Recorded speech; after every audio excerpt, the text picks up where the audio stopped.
205 मार्च को हमारा कक्षा 11वीं का राजनीति शास्त्र पॉलिटिकल साइंस का एमपी बोर्ड वार्षिक परीक्षा का पेपर होने वाला है। इसलिए लगातार मैं आपको तैयारी कराते जा रहा हूँ। पहले ही 200 मैंने आपको 2 अंकी वाले 3 अंकी वाले अति महत्वपूर्ण प्रश्नोत्तर बता दिए हैं। वस्तुनिष्ठ भी कवर कराते जा रहा हूँ। इस वीडियो में हम कवर करने वाले हैं 4 अंकी वाले अति महत्वपूर्ण प्रश्नोत्तर। ये हमारा क्या है, पार्ट 1 रहने वाला है। और क्रम से दोस्तों वीडियो देखना चाहते हैं पॉलिटिकल साइंस वार्षिक परीक्षा इंपॉर्टेंट क्वेश्चन आंसर 2026 के नाम से प्लेस होगी। प्लेस पे जाकर क्रम से वीडियो देखकर आप तैयारी कर सकते हैं। तो मंजिल पानी है तो दिल में लगन जरूरी है और सोचने से ज्यादा कोशिश करना जरूरी है। तो सबसे पहले मेरा हमारा क्वेश्चन है, राजनीतिक स्वतंत्रता क्या है। राजनीतिक स्वतंत्रता में व्यक्ति को कौन कौन से अधिकार प्राप्त होते हैं, कोई 4 आपको अधिकार बताने हैं। तो पहले तो आपको बताना राजनीतिक स्वतंत्रता क्या है। तो राज्य के कार्यों में सक्रिय रूप से भाग लेने का जो अधिकार होता है हमारा क्या है, राजनीतिक स्वतंत्रता कहलाता है।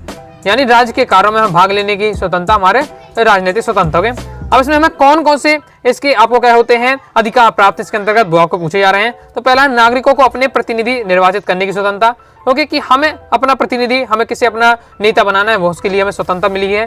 स्वयं निर्वाचित होने की स्वतंत्रता, साथ ही हम खुद पद में क्या खड़े हो सकते हैं। मान लीजिए सरपंच का चुनाव हो रहा तो आप भी क्या है सरपंच के लिए पद में हो सकते हैं। विधायक का चुनाव हो रहा तो आप भी क्या है उसमें किसी पार्टी की तरफ से या फिर आपका निर्दलीय खड़े हो सकते हो। सार्वजनिक पद ग्रहण करने की योग्यता और उसके बाद सार्वजनिक विषयों पर सूचना पाने का अधिकार है। ओके, सार्वजनिक अधिकार है उसमें सूचना अधिकार प्राप्त करने का भी आपको अधिकार है व्यक्ति होने के नाते। तो ये आपका दिया हुआ है।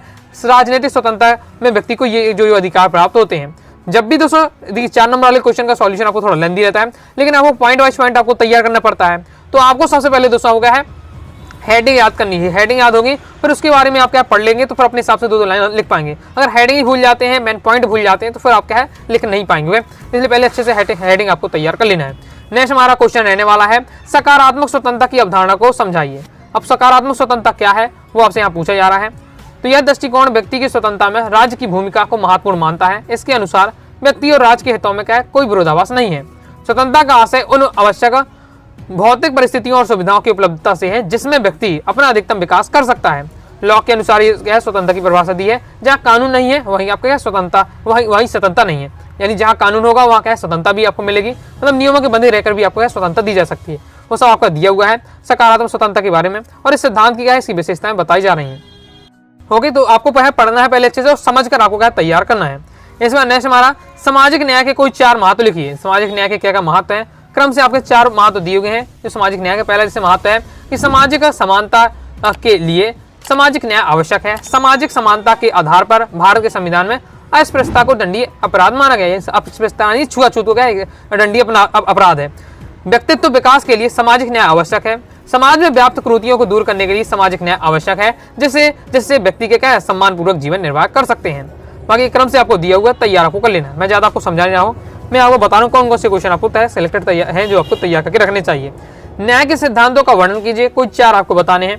न्याय के कौन कौन से सिद्धांत है, आपको क्रम से न्याय के सिद्धांत दिए हुए हैं। जैसे आपको पहला दिया है समकक्षों के साथ क्या समान का सिद्धांत, यानी क्योंकि जो एक ही पद में है, जैसे आपको कलेक्टर है तो जितने भी आपके कलेक्टर होंगे उनके साथ समान व्यवहार करना पड़ेगा। जो भी मतलब एक ही कैटेगरी के लोग हैं, एक ही पद के लोग हैं, उनके साथ समान आपको व्यवहार रहता है इस बार से। जैसे समानुपातिक न्याय का सिद्धांत है। फिर आपका विशेष जरूरतों के विशेष ख्याल रखने का सिद्धांत। ये क्या आपकी हेडिंग होने वाली, तो यही आपको हेडिंग रहने वाली। ये आपकी हेडिंग है। ओके, ये आपकी हेडिंग रहने वाली है। तो पहले आपको ये हेडिंग याद कर लेनी है, फिर उसके अंदर आपको क्या पढ़ के समझना है। इसके आगे आपका ये दिया हुआ। नेक्स्ट हमारा क्वेश्चन है, नागरिक और विदेशी में क्या अंतर है। ओके, देश का नागरिक और विदेशी में क्या अंतर है। तो ये आपका सिंपल है, पढ़ते ही आपको चीजें समझ में आ जाएंगी। ओके, उसमें कोई दिक्कत नहीं, आप जानते ही होंगे। जो नागरिक होता है राज्य की सदस्यता प्राप्त होती है तथा मतदान का अधिकार होता है। लेकिन जो विदेशी होता है उसे राज्य की सदस्यता नहीं मिलती है। उसे क्या है, जब राज्य का सदस्य नहीं है तो उसे मतदान करने का भी अधिकार प्राप्त नहीं होता है। राज्य किसी भी नागरिक को राज्य छोड़ने हेतु विवश नहीं कर सकता है, जबकि विदेशी जिस कार्य के लिए आया है उसके पूर्ण होने पर राज्य उसे छोड़ने के लिए कह सकता है। नागरिक अपने राज्य के प्रति क्या कर्तव्य का पालन करता है, जब विदेशी राज्य के कानूनों का पालन तो करते हैं लेकिन क्या कर्तव्य का पालन नहीं करते हैं, नहीं इसके लिए बांध होते हैं। ये इस बार से दिया हुआ सिंपल है। इसका नेक्स्ट हमारा भारतीय संविधान में दोहरी नागरिकता के संबंध में क्या प्रावधान है। दोहरी नागरिकता के संबंध में क्या बताया जा रहा है, तो वो आपको तैयार कर लेना, कम इंपॉर्टेंट लेकिन एक बार पढ़ के आपको रखना है।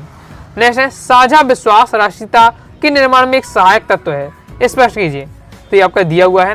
तो यह सत्य बात है कि क्या है, राष्ट्र के अस्तित्व के लिए उसके सदस्यों के बीच क्या साझा विश्वास होना चाहिए। दरअसल राष्ट्र विश्वास के जरिए ही बनता है। किसी समाज के लोगों को क्या है राष्ट्र की संज्ञा देना, उसकी शारीरिक विशेषताओं या आचरण पर टिप्पणी करना नहीं है। बाकी समूह भविष्य के लिए क्या है, सामूहिक पहचान और दृष्टि का प्रमाणक है, जो स्वतंत्रता राजनीतिक अस्तित्व का आकांक्षी है। इस प्रकार से आपका दिया हुआ है, तैयार कर लीजिएगा। कम इंपॉर्टेंट है, पढ़ के आपको रखना है। देखिए अगर आप एक जो आपको लॉन्ग क्वेश्चन है तो आप कहें याद तो कर सकते नहीं है, बिल्कुल एक लाइन रट लें तो समझ कर आपको चीजों को रखनी पड़ेगी, फिर अपने लैंग्वेज लिख सकते हैं। नेक्स्ट बहुत ज्यादा महत्वपूर्ण क्वेश्चन है, प्रीवियस ईयर में आ चुका है। राज्य के प्रमुख 4 तत्वों को वर्णन कीजिए। राज्य के कौन कौन से तत्व होते हैं? तो राज्य पूरा 4 तत्व होते हैं, 4 तत्वों से मिलकर बना है। पहले तो भूभाग, यानी क्या है, कोई भी जो राज्य होगा उसका एक निश्चित भूभाग होगा, फिर उसमें क्या, उसमें रहने वाली जनसंख्या, फिर वहाँ की सरकार, उसकी संप्रभुता। ओके, संप्रभुता यानी राज्य अपने हिसाब से क्या काम कर सकता है। तो ये 4 तत्व होते हैं, तो भूभाग, जनसंख्या, सरकार, संप्रभुता, और उसके बारे में 2 लाइन दी हुई, तैयार करके आपको रख लेना है। इसका नेक्स्ट हमारा अव्यक्ति स्वतंत्रता का क्या अर्थ है? आपकी राय में इस स्वतंत्रता का समुचित प्रतिबंध क्या होंगे? उदाहरण से समझाइए या बताइए। इंपॉर्टेंट प्रीवियस में क्वेश्चन आ चुका है, अव्यक्ति स्वतंत्रता। ओके, तो अव्यक्ति स्वतंत्रता क्या है, पहले आपको ये बताना है। तो संविधान के अनुच्छेद 19 के अनुसार देश के सभी नागरिकों को वाक अभिव्यक्ति की स्वतंत्रता का अधिकार प्राप्त है। वाक दे दिए नहीं, हम क्या अपने बोल सकते हैं अपने इच्छा अनुसार। इसके अंतर्गत कोई भी व्यक्ति भाषण, लेखन, चलचित्र, अन्य किसी स्रोत के माध्यम से अपने विचारों को व्यक्त कर सकता है। फिर ये संविधान के 40वें संशोधन के माध्यम से अनुच्छेद 364A में जोड़ा गया है, और यहाँ आपको बताया जा रहा है कि इस अनुच्छेद के माध्यम से समाचार पत्रों को भी यह स्वतंत्रता दी गई है कि वे संसद अथवा विधानमंडल की कार्रवाई को प्रकाशित कर सकते हैं, लेकिन इस स्वतंत्रता में कुछ प्रतिबंध आवश्यक है। बाकी ये आपका दिया हुआ अव्यक्ति की स्वतंत्रता के बारे में आपको यहाँ समझाया जा रहा है। ओके, बाकी इसके आगे एक और लाइन दी है। नेक्स्ट हमारा क्वेश्चन है, प्रतिबंध क्यों आवश्यक है, समझाइए। मतलब हमें क्या है, एक बार से स्वतंत्र तो है, लेकिन स्वतंत्र रहते हुए हमें क्या कुछ प्रतिबंध लगाए गए, तो उन प्रतिबंधों की क्यों आवश्यकता है? तो ये आपको बताया जाए कि व्यक्ति की स्वतंत्रता पर प्रतिबंध लगाने की आवश्यकता निम्न कारणों से होती है। पहला, देश और समाज में कानून और शांति व्यवस्था बनाए रखने के लिए, क्योंकि जब हमारे आसपास शांति व्यवस्था और अनुशासन नहीं होगा तब तक हम क्या है, सर्वांगीण विकास नहीं कर सकते हैं। तो हम कब पर प्रतिबंध लगा सकते हैं सरकार? तो थोड़ा बहुत शांति बनाने हैं, तो उस कंडीशन में। फिर दूसरा, हम लोगों को महत्वाकांक्षाओं का टकराव होते देखते हैं, अपने चारों ओर छोटे बड़े कारणों से लड़ने के लिए तैयार लोगों को देखते हैं। ऐसी स्थिति में भी समाज को हिंसा नियंत्रण करने और विवाद को निपटाने के लिए कुछ प्रतिबंध लगाने पड़ते हैं। मान लीजिए क्या है, 2 समुदाय आपस में लड़ गए, 2 मोहल्लों की लड़ाई हो जाती है, तो इस एरिया की जो सरकार होगी वो क्या है, उन पर प्रतिबंध लगा सकती है कि ये इस एरिया के लोग उस एरिया में नहीं जाएंगे, इस टाइप से। तो कुछ प्रतिबंध लगाए जा सकते हैं। क्यों लगाए जा सकते हैं? तो उनके रीजन बताए जा रहे हैं, ये इसलिए बताया प्रतिबंध की आवश्यकता क्यों है। हमें स्वतंत्रता तो मिली है, लेकिन फिर भी हमें क्या है, हमारे ऊपर कुछ प्रतिबंध लगाए जा सकते हैं। तो उनके क्या रीजन है, तो वो आपको पॉइंट वाइज पॉइंट बताया जा रहा है। साथ ही समाज में अल्पसंख्यकों वर्गों के हितों की रक्षा के लिए प्रतिबंध आवश्यक होते हैं। जैसे आपका प्रतिबंधों के अभाव से बहुसंख्यक वर्ग क्या होंगे, कमजोर वर्ग पर क्या होगा, अन्याय करने लगेंगे यदि प्रतिबंध न लगाए जाओगे। जैसे लोकतंत्र एक खूबसूरत शासन व्यवस्था है, यह सफल तभी हो सकता है जब लोगों पर उचित प्रतिबंध हो। प्रतिबंधों के अभाव से क्या है, अराजकता फैल जाएगी। प्रतिबंध नहीं हो तो सब क्या अपने मन का काम करेंगे, इस टाइप से। जैसे आपको ट्रैफिक रूल का पालन करना चाहिए कि लाल बत्ती आ जाती है आपको रुक जाना चाहिए, और ग्रीन बत्ती फिर आपको चलना चाहिए। तो एक बार आपको प्रतिबंध तो लगा है, कुछ समय के लिए आपको प्रतिबंध लगा कि आपको इस लाइन के क्रॉस नहीं करना है जब तक क्या कुछ टाइमिंग खत्म नहीं हो जाती। तो इस बार से प्रतिबंध लगा क्या है, इस आपको वहाँ क्या है, जो शासन व्यवस्था स्थापित की जाती है, अनुशासन बनाया जाता है, इसलिए हमें क्या प्रतिबंधों की आवश्यकता है। नेक्स्ट हमारा क्वेश्चन है, सामाजिक न्याय की आवश्यकता का क्या सामाजिक न्याय की आवश्यकता का वर्णन कीजिए। यानी हमें सामाजिक न्याय का क्यों आवश्यक है? तो पहला कि समाज में असमानता को नियंत्रित करने के लिए हमें क्या सामाजिक न्याय की आवश्यकता होती है कि क्या है, ज्यादा लोगों के साथ भेदभाव ना हो, इसलिए सामाजिक न्याय लाया जाता है। मानव समाज में आपसी सहयोग ना होने के कारण आपसी असमानता है, ये असमानता ही सामाजिक अन्याय की जन्मदायिता है। अभावग्रस्त वर्ग विकास प्रक्रिया से पिछड़ जाते हैं, जिनके पास साधन नहीं है, जिन वर्गों के पास वो क्या पीछे पिछड़ जाते हैं, मुख्य धारा से अपने के लिए क्या है, असमानता दूर करती है। इससे सामाजिक न्याय में क्या है, प्रक्रिया अपनाना आवश्यक होता है। मतलब जो कमजोर वर्ग है उन्हें भी क्या है, मुख्य धारा में जोड़ के रखता है समाज, जो आपका समाज में असमानता को नियंत्रित करने का काम करता है। नेक्स्ट है, लोक कल्याणी राज्य के आदर्शों को बनाए रखने के लिए सामाजिक न्याय क्यों आवश्यक है? लोक कल्याणकारी राज्य के आदर्शों को बनाए रखने के लिए। तो ये आपका दिया हुआ, तैयार कर लीजिएगा। इसके बाद तीसरा पॉइंट है सामाजिक विकास के लिए। चौथा पॉइंट है हमारा विषमता को दूर करने के लिए। तो ये सब दोस्तों आपके कारण है जो आपको क्या है, सामाजिक न्याय के लिए क्या आवश्यक है, कंप्लीट हो जाता है।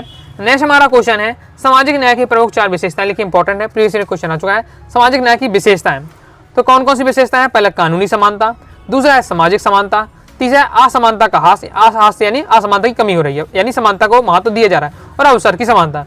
ये आपके सामाजिक न्याय के क्या है, आपके दिए हुए हैं विशेषताएं क्रम से। और उनके क्या है, आप उनकी जब नाम आपको हेडिंग याद हो जाएगी तो आप उनके बारे में बता सकते। जैसे कानून की समानता, कानून की समानता का मतलब कि कानून की समझ क्या है, हर व्यक्ति का समान है।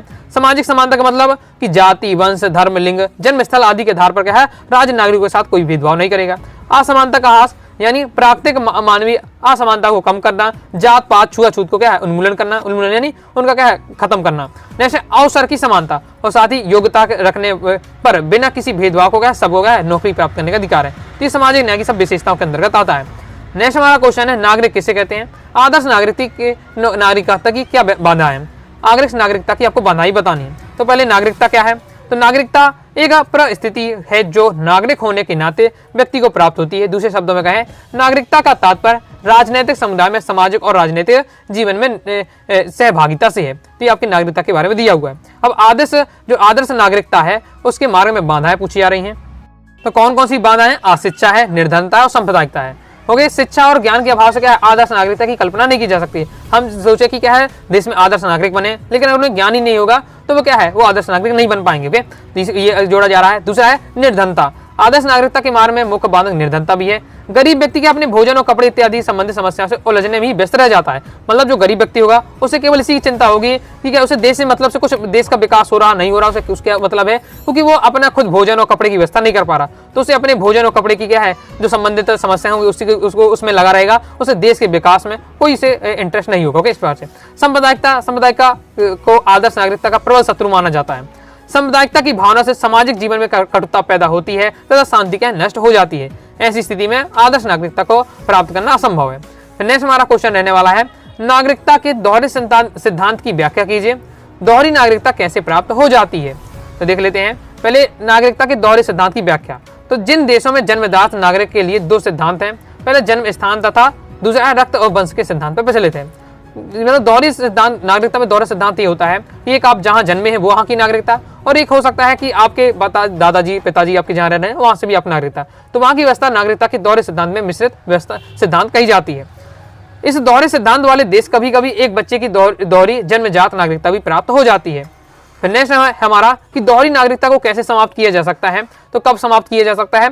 कोई भी व्यक्ति अगर दोहरी नागरिकता ग्रहण नहीं कर सकते हैं उसे एक राज्य की नागरिकता का परित्याग करना होगा, क्योंकि कोई भी व्यक्ति एक ही राज्य का नागरिक रह सकता है, लेकिन बालक जब तक अवयस्क होता रहता है तब तक वह दोहरी नागरिकता प्राप्त लेती है। लेकिन वयस्क यानी 18 वर्ष से आयु पूर्ण हो जाता है तो उसे घोषणा करनी होती है कि वह किस राज्य का नागरिक रहना चाहता है। इसी घोषणा के साथ ही दूसरे राज्य की नागरिकता क्या है समाप्त हो जाती है।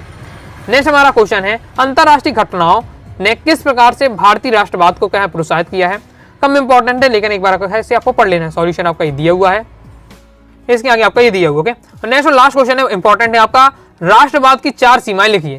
तो राष्ट्रवाद की कौन कौन सी सीमाएं हैं? जैसे पहला है आधुनिक राज्यों में छोटे छोटे समूह निजी स्वार्थों के कारण आप निर्णय की मांग करते हैं। यदि इनकी मांगों का स्वीकार कर लिया जाए तो एक राज्य में अनेक राज्य स्थापित हो जाएंगे जहां क्या विकास नहीं हो पाएगा। यानी क्या राज्य क्या करते हैं, राज्य के अंदर भी कई सारे समूह हैं जो कहते हैं हमारा और उनका क्या अपने अपने नए राज्य बनाना चाहते हैं, और ऐसे लगातार छोटे छोटे राज्यों का उनकी बात मानी जाए तो ऐसे बहुत सारे राज्य हो जाएंगे। ओके, तो ये समस्या रहती है राष्ट्रवाद में, सीमा है उनकी। ओके, ये समस्या भी कह सकते हैं। राष्ट्रीय राज्यों को जन्म के कारण को सही नहीं माना गया है।